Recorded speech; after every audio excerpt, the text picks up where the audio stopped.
Hi, welcome back to the University of Life and this course on how to use your brain.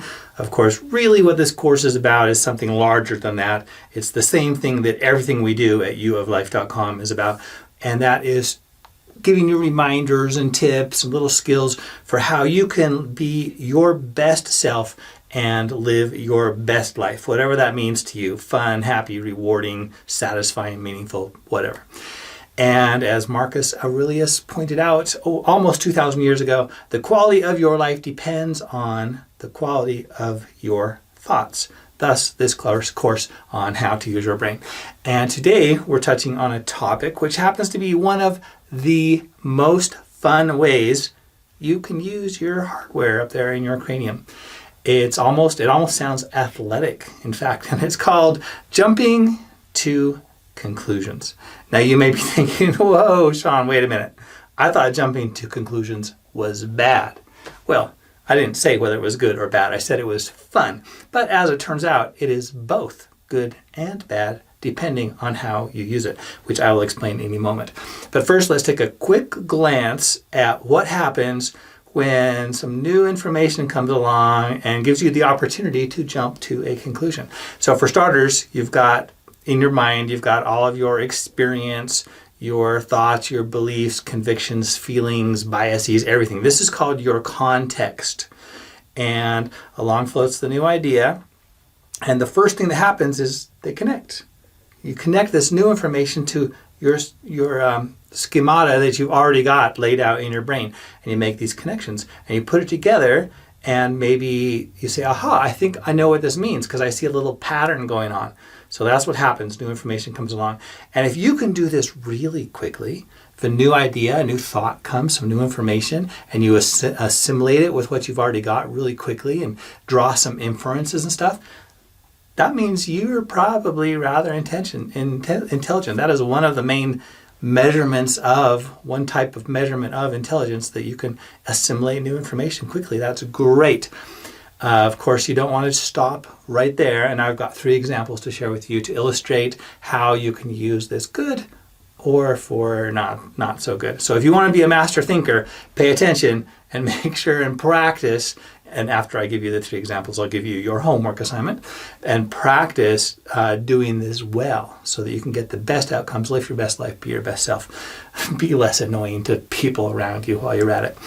All right, so example number 1. A few nights ago, I went to visit some neighbors. I dropped by to borrow a book, and they had the TV on, and I plopped down to the couch and watched with them for a minute, and they were watching The Voice, which of course is one of those talent shows where they get these amazing singers, not professionals yet, and they compete for fame and glory and the big prize and future contracts and stardom and everything. And people go crazy. They love this stuff because a lot of people love to sing, I think. So this guy was singing, and of course he sounded great, had an amazing voice, and was singing a pretty good song. But I noticed every once in a while there would be a note that just wasn't quite as beautiful, not as quite as interesting as the other ones. And one of those happened to be a high note. And so I took this new information, I put it together, and I said, he sounds awesome, but he doesn't do the high notes quite as well. Well, as luck would have it, within 3 or 4 seconds, he went up into his upper register again. And guess what? He sounded amazing. It sounded really good. And by the way, I want to point out, I'm not criticizing here. There's a difference between analyzing and saying, oh, he sucks. So everyone's like, oh yeah, can you sing like that? No, I wish I could. I can't. He's great. But I still like to notice things and put them together. It's fun. So I'm not being critical, just analyzing. Anyway, I noticed that he hit those high notes great. So what does that prove? It proves I was wrong, right? And this is the dividing point between being a good jumper to conclusions and being a, let's just say, non-master thinker jumper to conclusions, is once you learn something, you assimilate a new idea, do you stop there, or do you remain open for more information to come in and further shape your perceptions, your beliefs about it all? So luckily, after teaching critical thinking for 15 years at the university and such, I developed some okay habits and I don't have my ego tied up in being wrong. I'm fine with being wrong. It just means that there's an opportunity to become more right. It's like science, right? What's the number one finding in science over eons of the well, not eons, but thousands of years of the scientific method going on? It is, oh, we were wrong. But every time we learn that, we come a little closer to the truth as we learn more information and assimilate it, right? So being wrong is not a bad thing. Don't get upset by it. Be open to it. So I listened for a little bit more, and I realized, I think I figured out what was going on. It's just that some of the notes were offset against different notes, major, minor things that added conflict and resolution to it. And when you had that next to each other, it kept things interesting. But some of the notes didn't. They were just a major, another major, another major. And so just for a moment, that interest would drop. It would be a little more flat. So I think that's what's going on. It's like with colors. When I was little, if you asked me when I was like 5 what my favorite color was, I knew the answer, purple. If you ask me now, I don't have a favorite color because I realize that you can't have just one color by itself and have it look the best. No, colors look best by far when you set them next to other colors, whether it's complementary or not. The contrast brings them out. It's so much more beautiful. I remember a email thing that was going around with a group of singles email list years ago, and there was this get to know you questionnaire, and it had questions like, what's your favorite color? Okay, maybe that's meaningful enough to somebody that you get to know them when you know their favorite color. What's your favorite shoes? Nike, Adidas, or Reebok? I was like, really? This is getting to know you? This is so shallow. Like, I love people and I love to connect. I love to really understand them. So a little depth is more interesting. So finally, this has been going on for a week or two. I responded to the questionnaire and answered things with answers like this. What's your favorite color? Sunset. And the light at the end of the tunnel. Do you have any pets? Yeah. Mountain lions, elk, otters. I like to keep them outside. So I answered everything out of the box, and no one answered that quiz ever again. I kind of wish somebody would and tell us a little bit more deeply about who they were. Anyway, so I figured out, I think, the song. I learned my lesson. Here's another example. I was dating this girl. She was cute. She was really beautiful. She was fun. We got along great. We were literally like best friends, and really liked her. One of the main differences between us was, oh, by the way, she was a magnificent, like Olympic quality jumper to conclusions. But she didn't really do the second part so much. You know, college graduate and everything, but that doesn't necessarily mean anything. So she jumped to conclusion, and she really had fun doing that, like making up her mind on the spot of things, like really fast speed neurons going on up there. But then she wouldn't stay open to other things. And so I kind of felt like we were heading in different directions, you know? And as it makes me think of this quote by Kelly Flanagan. People change. Plan on it. Don't marry someone because of who they are or who you want them to become.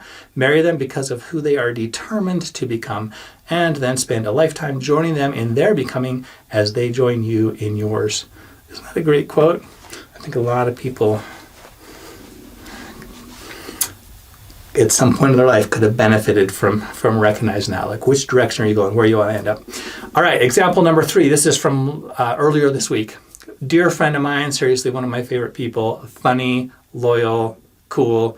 We don't agree on all of our political spectrum. And that's okay. By the way, I respect your choice to believe whatever you want to, and I'm sure you have some good reasons for it. But if you want me to respect your reasoning, reaching some of those conclusions, it takes a little bit more than that. So if it's just sloppy, shallow, non-master thinker kind of, I'm not going to buy into that. Give me a better argument. So what he posted, he's an anti-masker, by the way. Don't hate him. Like I said, he's an awesome individual. And he has reasons for his stances and all that. And he posted this thing that says, if masks work, then why have the 6 feet of separation? If the 6 feet of separation work, then why have quarantine? If quarantine works, and it just kind of went on and on, making these really loose, like absolutist. By the way, I've got other videos coming up on going to extremes and the fallacies in that, and better options for you. So he posted that. And I posted back. I said, exactly. And on a similar note, if brakes work, why have speed limits? If airbags work, why do we need lanes? If feet work, why do we wear shoes? If gravity works, why do you need an elevator to go down? So unnecessary. And my favorite of all, if credit cards work, why have jobs? Anyway, he posted back. He's like, good. I see that we agree then. I clicked like because I like him. And like I said, he's welcome to have his opinion. Just making a little statement about the quality of thinking in that one with a little fun. All right, so there's my examples. You know what to do now, right? Let the new information in, but don't close your mind. Stay open. And by the way, you don't want to be always revisiting every conviction you have. There are some things where you've thought them out carefully enough that it's okay to become convicted and to say, I believe this. And it would take a lot to change my mind. So you don't have to like reconsider every time somebody walks up to you with an opposing opinion. That's called commitment. I'll do another video about that later as well. Thanks to William G. Perry for that. It's like the top of his spectrum. It's a cool idea. All right, now for your homework assignment. Ready? It's easy. 2 assignments. Number 1, get on social media. And if you're not on social media, then that's fine.